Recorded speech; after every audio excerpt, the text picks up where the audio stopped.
Hello আমার পাখাল বন্ধুগণ, সবাই কেমন আছেন? যারা পাখি পোষেন তাদের মনে এরকম ভাবনা কখনো আসে কিনা সেটা আসলে আমি জানি না। যেমন আমার মনে হয় যে আমি পাখিরে পুষি না, পাখি মনে হয় আমারে পুষে। সকাল থেকে তাদের সাথে আমার ডিউটি শুরু হয়।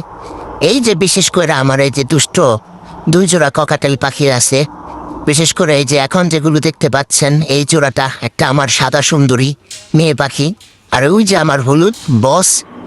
একদম মানে সকাল থেকে চিল্লা চিল্লি ডাকা ডাকি করে একদম মাথাটা খেয়ে ফেলবে।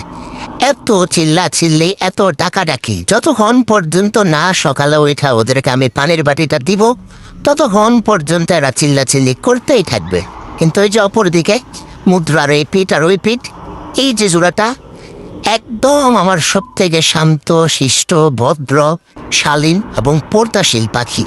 বিশেষ করে এই যে আপুটারে দেখতেছেন, এই আপুটারে তো আমি একদম ছোট থেকে বড় করছিলাম হ্যান্ড ফিট খাওয়ায়া। সে তো আমি আসলে বাচ্চা থাকুক জামাই থাকুক সব কিছু ছেড়ে ছুড়ে আগে আমার হাতে আসবে। আয়সা কি করবে, ওনাকে আগে ওনার মাথা চুলকাই দিতে হবে। মাথা চুলকায় না দিলে ওনার মাথা আর ঠিক থাকবে না, কোনো কামড়ও দেবে না, সে শুধু আদর নেওয়ার জন্য মাথাটা উল্টায় উল্টায় দেবে।